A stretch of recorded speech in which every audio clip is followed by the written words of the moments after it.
Hi mga ka-district, Jan here again from Jandam District, and for today's video guys, another top 5 survey site tayo this 2026. By the way guys, tinesting ko muna mga application na ito bago ko i-share sa inyo, kaya siguradong legit itong mga to.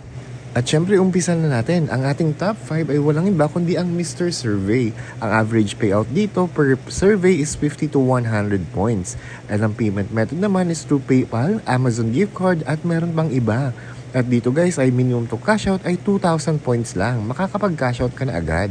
Move on na tayo sa top 4. Ito nga pala ang walang iba kundi ang King Opinion. Ang average payout is 390 pesos per survey. At ang kinaganda dito guys, pwede itong through PayPal, gift card, bank transfer. At also minimum to cash out is 1,100 lang. Alright, ang next website naman natin guys, ang top 3 ay walang iba kundi ang Survey Llama. Ang average payout dito is 600 pesos per survey or up to 600 pesos per survey and 17,500 per month.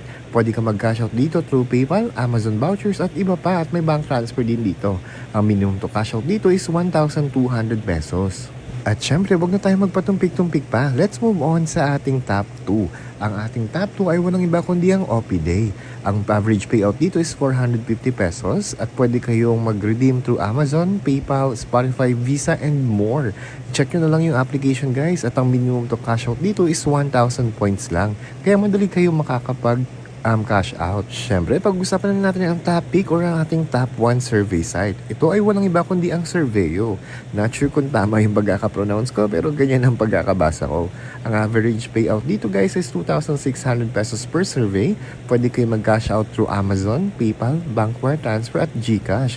Ang minimum to cash out dito guys ay 1,100. The reason why ito ang aking top pick dahil guys maraming survey na available lagi dito at pwede kayong kumita ng 2,600 per survey lang po. At ito ay maganda sa mga nasa bahay lang at walang ginagawa. And that's it guys for our top 5 survey sites na available ngayon at kung saan pwede kayong kumita online. By the way guys, kung gusto nyo makalaman ng mga tips or tricks para lagi kayong makapagsagot ng survey, i-check nyo po yung description ng video na to, nandun na po ang link kung paano. By the way, ang link ng top 5 survey sites natin is available na rin sa description section ng video na ito. Kaya kung ako sa'yo, check the links na at umpisahan mo na mag-register at kumuha ng mga surveys para kumita ka na online. That's it guys for today's video. Sana nakatulong po ito sa inyo. Now if you have any comment or suggestion, please put it on the comment section. And don't forget to hit the like and subscribe button para maging updated ka sa aking mga latest video. So that's it lang guys. See you on my next video. Bye bye!